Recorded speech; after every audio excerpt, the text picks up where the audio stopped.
Hello guys, welcome back. कैसे हो आप सब लोग? आई होप सब बढ़िया। लास्ट लेक्चर में हम लोगों ने क्या किया था कि डिवाइस JWT का जेम हमारी एप्लीकेशन में ऐड किया था और उसका हमने एक इनिशियलाइजर भी जनरेट कर लिया था। ठीक है, अब इस लेक्चर में हमको क्या करना है कि हमारे इस डिवाइस इनिशियलाइजर के अंदर हमको JWT टोकन के लिए कुछ कॉन्फ़िगरेशन करना है। ठीक है, तो अब कॉन्फ़िगरेशन के लिए हम क्या करेंगे, सबसे पहले आप बॉटम में आ जाओ। ठीक है, क्यों? और ये कॉन्फ़िगरेशन हमको इसलिए ज़रूरी है क्योंकि हमको ये पता चले कि जब भी हम कोई भी रिक्वेस्ट भेजेंगे ऑथेंटिकेशन के लिए, लाइक साइन इन के लिए या फिर यूज़र को डिलीट करने के लिए, तो हम किस JWT सीक्रेट का यूज़ करने वाले हैं, क्या हमारी डिस्पैच रिक्वेस्ट होगी और क्या हमारी रिवोकेशन रिक्वेस्ट होगी और क्या हमारा एक्सपायरेशन टाइम होगा। एक्सपायरेशन टाइम मतलब बाय डिफ़ॉल्ट आप अगर साइन आउट नहीं करते तो आपको कितने टाइम में लॉग आउट हो जाना है ऑटोमेटिकली, या आपका सिस्टम कितने टाइम में ऑटोमेटिकली यूज़र को लॉग आउट कर देगा। ठीक है, तो अब यहाँ पर हम क्या करेंगे, सबसे पहले इस फाइल के बॉटम में आपको क्या करना है, config.jwt। ठीक है, config.jwt डू, और उसके बाद आपको यहाँ पर यूज करना है JWT and then and this block. ठीक है, और इसके सेटअप की इंफॉर्मेशन आप डिवाइस JWT के जेम डॉक्यूमेंटेशन से भी ले सकते हो। जैसे आप यहाँ पर देखोगे कि यूसेज में इसने बता रखा है कि आपको device to work in API application कुछ कॉन्फ़िगरेशन करना होगा, और ये आप किस तरीके से कर सकते हो, config.jwt टू JWT और फिर JWT सीक्रेट। अब ये सीक्रेट आप कोई अ, आपकी कमांड भी, सॉरी, एक कीवर्ड होगा, एक स्ट्रिंग होगी। ठीक है, ऑफ वेरी लॉन्ग कैरेक्टर्स। ठीक है, फॉर एग्जांपल जैसे कि मान लो आप ये यूज कर सकते हो, जैसे रेल्स सीक्रेट। ठीक है, जैसे आप रेल सीक्रेट चलाओगे तो आपको कुछ इस तरीके का कमांड, एक स्ट्रिंग मिलेगा, एक सीक्रेट की मिलेगी। ठीक है, अब इस सीक्रेट की को या तो आप .env फाइल का यूज करके अपने इन्वायरमेंट वेरिएबल में यूज कर सकते हो, या अपने सिस्टम इन्वायरमेंट वेरिएबल में यूज करके आप इस तरीके से यूज कर सकते हो, या फिर आप सीधे सीधे अपनी रेल्स एप्लीकेशन डॉट क्रेडेंशियल्स के अंदर एक सीक्रेट की बेस होता है, आप उसका यूज कर सकते हो। ठीक है, मैं जाऊंगा रेल्स एप्लीकेशन डॉट क्रेडेंशियल्स के साथ, क्योंकि हम लोग काम किस में कर रहे हैं, रेल्स 7 में। ठीक है, और रेल्स 4 के बाद से, या आई मीन रेल्स 5 से आपको एक क्रेडेंशियल, रेल्स 5.2 से आपको रेल्स क्रेडेंशियल फाइल मिलती है। जैसे अगर आप यहाँ पर देखोगे क्या बोलते हैं, जैसे आप ये देखोगे अपने कन्फिग में आके तो आपको ये मिलेगा credential.yml.enc, है ना, और एक मास्टर की भी मिलेगी। ये मास्टर की जरूरी होती है आपकी क्रेडेंशियल्स फाइल को एडिट करने के लिए। अगर ये मास्टर की नहीं होगी तो आप क्रेडेंशियल फाइल के अंदर के जो वेरिएबल होंगे आप उनको यूज नहीं कर पाओगे। तो आप या तो एक नया सीक्रेट की इस मास्टर की के अंदर ऐड कर सकते हो, या फिर ऑलरेडी एक सीक्रेट की एग्जिस्ट करती है आपकी credential.yml.enc में, आप उसका यूज कर सकते हो। ठीक है, अब अगर आपको उस की को देखना है तो आप क्या करोगे, आपको सीधा सिंपल यहाँ पर आ जाना है और यहाँ पर एक कमांड दी होगी, जैसे रेल्स बिन और एडिट। यहाँ पर हम देखते हैं वो कमांड कैसे होगी, ये बिन रेल्स क्रेडेंशियल्स एडिट। ठीक है, तो आपको ये कमांड कॉपी करनी है। ठीक है, ये कमांड आप कॉपी करो और इसको अपने टर्मिनल पर पेस्ट करो, तो आपका टेक्स्ट एडिटर ओपन होगा। यहाँ पर आप देख सकते हो मेरे पास क्या है, एक सीक्रेट की है। ठीक है, सीक्रेट की बेस, और मैं इसी सीक्रेट की बेस का यूज करने वाला हूँ। लेकिन अगर आप अपनी खुद की कोई कस्टम सीक्रेट की डालना चाहते हो तो आपको क्या करना है, यहाँ पर आपको की वैल्यू पेयर में डिफाइन करना है। ठीक है, तो आप यहाँ पर कर दो जैसे कि डिवाइस JWT की, और ये जो सीक्रेट हमने जनरेट किया आप इसको कॉपी पेस्ट कर सकते हो, यहाँ पर आप उसका यूज कर सकते हो। ठीक है, लेकिन मेरे पास ऑलरेडी सीक्रेट की बेस है तो मैं इसी का यूज कर रहा हूँ, मैं कोई नया जनरेट नहीं करने जा रहा हूँ। ठीक है, अब अगर आपको इस की को एक्सेस करना है तो आप कैसे कर सकते हो, सीधा अपने टर्मिनल पे आप रेल्स कंसोल ओपन करो, और इस रेल्स कंसोल के अंदर आप क्या कर सकते हो, रेल्स डॉट एप्लीकेशन। ठीक है, और डॉट क्रेडेंशियल्स, और हमारी की का नाम क्या था, सीक्रेट की बेस। ठीक है, तो अब हमको क्या करना है, इस क्रेडेंशियल्स में से उस की को फेच करना है, तो यहाँ पर हम फेच मेथड का यूज करेंगे। ठीक है, और यहाँ पर मैं क्या कर दूंगा, सीक्रेट की बेस, सीक्रेट की बेस। अब जैसे मैं इंटर करूंगा तो आप देखो मुझे ये वैल्यू मिल गई जो मेरे रेल्स क्रेडेंशियल्स फाइल के अंदर है, या मेरी credentials dot Y M L dot E N C में है। और वो फाइल मेरी कहाँ पर है, ये रही मेरी फाइल, सॉरी ये credentials dot Y M L dot E N C. तो हमको क्या करना है, इस पूरी rails dot application credentials dot fetch को हमारी JWT सीक्रेट को असाइन करना है। ठीक है, तो आप इसको कॉपी कर लो यहाँ से, और अपने कन्फिग्रेशन में आपको क्या करना है, आई मीन डिवाइस इनिशियलाइजर में JWT dot secret equal to, आपको ये लाइन यहाँ पर पेस्ट कर देनी। ठीक है, अब हम करेंगे इम्प्लीमेंट सेटिंग हमारी JWT.dispatch रिक्वेस्ट के लिए। डिस्पैच रिक्वेस्ट मतलब आप एक रिक्वेस्ट सेंड करना चाहते हो यूजर को ऑथेंटिकेट करने के लिए, ठीक है। ये कोई स्टैंडर्ड पैरामीटर्स नहीं है, बट हम डिस्पैच रिक्वेस्ट का मतलब क्या समझेंगे कि हम एक रिक्वेस्ट सेंड कर रहे हैं जिससे कि यूजर सिस्टम के अंदर लॉगिन हो जाए, ठीक है। तो हमको यहाँ पर क्या करना है, JWT.dispatch रिक्वेस्ट इक्वल टू, आपको अब एक अरे बनाना है यहाँ पर। इस अरे के अंदर आप बहुत सारी या जितनी भी चाहो आप क्या कर सकते हो, रिक्वेस्ट इंप्लीमेंट कर सकते हो, प्रोवाइड कर सकते हो, लेकिन हमको यहाँ पर क्या करनी है, सीधा सिंपल सा पोस्ट, ठीक है। क्योंकि जब भी आपको यूजर को साइन इन करना है तो आपको पोस्ट रिक्वेस्ट सेंड करनी पड़ेगी, तो हम क्या करेंगे, यहाँ पर पोस्ट यूज करेंगे और यहाँ पर %r, और फिर अब आपको क्या करना है, यहाँ पर एक कर्ली ब्रेस लगाना है, सॉरी, ठीक है। और इस कर्ली ब्रेस के अंदर आपको क्या करना है, ये आपका रेगुलर एक्सप्रेशन है, ठीक है। और ये रेगुलर एक्सप्रेशन क्या आइडेंटिफाई करेगा कि आपका जो यूआरएल है वो किससे मैच कर रहा है। तो मैं क्या करूँगा, users/sign in, ठीक है। यहाँ पर ये मैंने रिक्वेस्ट बना दी और आपको इसको एंड करना है $साइन के साथ, ठीक है। तो यहाँ पर क्या होगी, मेरी डिस्पैच रिक्वेस्ट में पोस्ट, फिर %r और users/sign_in, ठीक है।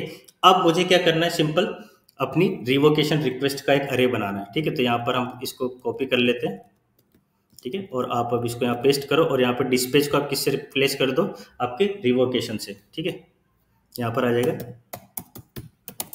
रिवोकेशन रिक्वेस्ट, मतलब अब आप अपने JWT टोकन को रिवोक करना चाहते हो, ठीक है। और अब आप JWT टोकन को रिवोक कब करोगे, जब यूजर को साइन आउट होना है, मतलब आप उस टोकन को डिस्ट्रॉय कर दोगे। और जैसे ही यूजर फिर से लॉगिन करेगा, एक हेडर, एक ऑथेंटिकेशन ऑथोराइजेशन टोकन जनरेट होगा, ठीक है।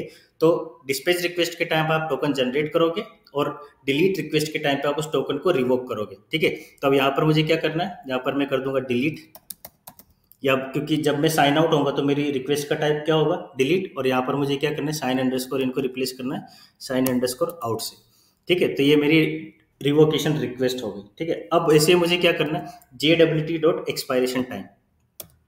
ये एक्सपायरेशन टाइम क्या होगा कि मेरे को, अगर मैं खुद से लॉग आउट नहीं कर रहा हूँ या यूजर खुद से लॉग आउट नहीं कर रहा है, तो बाय डिफॉल्ट वो कितने टाइम में हो जाना चाहिए। आप यहाँ पर जो भी टाइम चाहो सेट कर सकते हो, लाइक 1 घंटे बाद, 2 घंटे बाद, 3 घंटे बाद, आप मिनट्स में यहाँ पर सेंड कर सकते हो, ठीक है। तो मैं कर रहा हूँ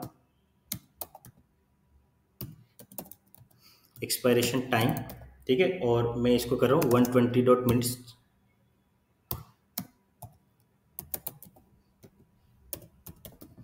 .to_i, ठीक है। ये मेरा पूरा JWT का कॉन्फ़िगरेशन हो गया। अब इस यहाँ पर मुझे एक और चीज़ करनी होगी जो मुझे आने वाले एरर से बचाएगी। आपको नेविगेशनल फॉर्मेट को यहाँ पर ब्लैंक बनाना होगा, क्योंकि हम किसी भी ट्रेडिशनल वेब ऐप के साथ डील नहीं कर रहे, ठीक है। और नेविगेशनल फॉर्मेट क्या होता है कि जैसे ही मान लो आप किसी ट्रेडिशनल वेब ऐप में डिवाइस लगाते हो, वहाँ से लॉग इन लॉग आउट करते हो, तो आपको क्या होता है, फ्लैश मैसेज आता है डिवाइस की तरफ से कि you are successfully sign out, successfully signed in, या you need to log in before accessing the page, है इस तरीके से आपको कुछ फ्लैश मैसेज दिखते हैं ना। लेकिन अब API है और हम इसको पोस्टमैन से टेस्ट करेंगे तो हमको कोई फ्लैश मैसेज तो दिखेगा नहीं। तो हमको क्या करना होगा, उस एरर से बचने के लिए नेविगेशनल फॉर्मेट्स को एम्प्टी करना होगा। तो यहाँ पर आप सर्च करो नेविगेशनल फॉर्मेट्स, ठीक है। तो अब आपको इसको अनकमेंट करना है config.navigational formats को, और अब आपको क्या करना है, इसको पूरा एम्प्टी कर देना है, ठीक है। ये आपका क्या हो गया, config.navigational format, ये आपने ब्लैंक कर दिया। और यहाँ पर सबसे बॉटम में आपने अपने JWT का कॉन्फ़िगरेशन कर दिया, लाइक config.jwt do, और फिर सबसे पहले मैं रिपीट कर रहा हूँ, JWT सीक्रेट असाइन करो। और सीक्रेट आप या तो अपना नया की के साथ कोई सीक्रेट जनरेट करके ऐड कर सकते हो अपनी क्रेडेंशियल्स फाइल में, या आप ट्रेडिशनल .env जेम का यूज़ करके इन्वायरमेंट वेरिएबल्स यूज़ कर सकते हो, ठीक है। हम जा रहे हैं यहाँ पर credentials.yml के साथ, ठीक है। और आप यहाँ पर 2 अरे बनाने हैं आपको, JWT.dispatch रिक्वेस्ट और JWT.revocation रिक्वेस्ट। डिस्पैच रिक्वेस्ट क्या करेगा, जब भी आप साइन इन करोगे एक नया टोकन जनरेट होगा, और जब आपको लॉग आउट होना है तो आप उस टोकन को रिवोक कर लोगे, जो भी JWT टोकन है उसको आपको रिवोक करना होगा, ठीक है। और फिर आपने क्या किया, JWT का एक्सपायरेशन टाइम सेट कर दिया 120 मिनट्स फ्रॉम नाउ, ठीक है। तो ये हमारा JWT का कॉन्फ़िगरेशन हो गया। अब नेक्स्ट हमको क्या करना है, application.rb में कुछ सेटिंग करनी है, ठीक है। एप्लीकेशन डॉट आरबी में हमको क्या सेटिंग करनी है, क्योंकि ये सेटिंग बहुत जरूरी है, अगर आप ये सेटिंग नहीं करोगे तो आपको सेशन स्टोर की एरर आएगी। ठीक है, तो हमको क्या करना है, कन्फिग डॉट सेशन स्टोर, ठीक है, कन्फिग डॉट सेशन स्टोर, और यहाँ पर आपको क्या करना है, कुकी स्टोर, कुकी स्टोर, ठीक है। और आपको यहाँ पर एक वैल्यू देनी होगी, ठीक है। कुकी स्टोर की क्या आप दे दोगे, सॉरी की, let's say इंटरस्लाइस session,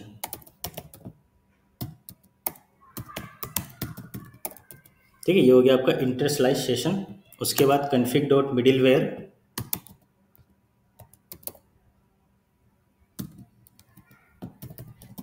dot use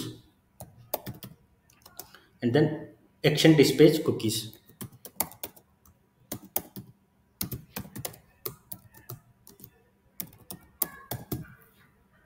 ठीक है। अब लास्ट चीज आपको जो करनी है वो क्या करनी होगी, config dot middleware dot use, यहाँ पर आपको क्या करना है, अब कन्फिग डॉट सेशन स्टोर, ठीक है, तो आपको इसको यूज करना है, कन्फिग डॉट सेशन स्टोर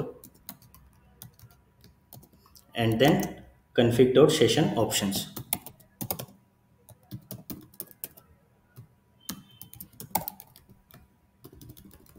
ठीक है। तो ये आपका पूरा कॉन्फ़िगरेशन हो गया आपके JWT के लिए, ठीक है। तो इस लेक्चर को फिर से रिपीट करते हमने क्या किया, हमने डिवाइस डॉट आरबी के अंदर JWT के लिए कॉन्फ़िगरेशन सेट किया और हमारे पूरे नेविगेशनल फॉर्मेट को ब्लैंक किया, और एप्लीकेशन डॉट आरबी में हमने सेशन स्टोर से रिलेटेड कुछ सेटिंग की, ठीक है। अगर आप चाहो तो सेटिंग करने के बजाय, जैसे यहाँ पर आपको जेम के अंदर मिलेगा, आप पूरे सेशन को डिसेबल भी कर सकते हो, ठीक है। जैसे आप अगर को स्टोर करोगे तो आप उसको पूरे को डिसेबल भी कर सकते हो, जैसे ये बता रहा है rails dot application dot config dot session store disable if, तो यहाँ पर ये देखो रीजन क्या दे रहा है, disable the session if you are developing an API you probably don't need it, ठीक है। करना चाहो करो, लेकिन मैं चाहता हूँ कि मैं आपको इस तरीके से सिखाऊं, तो आप ये तरीका भी कर सकते हो। बाकी अगर आपको डिसेबल करना है तो आप उसको डिसेबल भी करके देख सकते हो, बोथ विल वर्क्स, ठीक है। तो और उसके बाद हमने ये मिडिलवेयर की सेटिंग की, ठीक है। तो अब हमारा कॉन्फ़िगरेशन कंप्लीट हो गया है, ठीक है। अगले लेक्चर में हम क्या करेंगे, हमारे डिवाइस रिसोर्स को जनरेट करेंगे, जो कि हमारा एक यूज़र मॉडल होगा, ठीक है। वहाँ पर हम JWT की सेटिंग हमको थोड़ी सी और करनी होगी, वो हम किस तरीके से करेंगे ये देखेंगे हम अगले लेक्चर में, ठीक है। तो इस लेक्चर को अच्छे से ट्राई करो, और अगर कुछ भी डाउट आ रहा हो मुझे कमेंट सेक्शन में डेफिनेटली पिंग करो, ठीक है। मैं आपको हेल्प करने की कोशिश करूँगा, तो इसको ट्राई करो। अपन मिलते हैं अगले लेक्चर में, तब तक के लिए tata, good bye, take care, stay safe.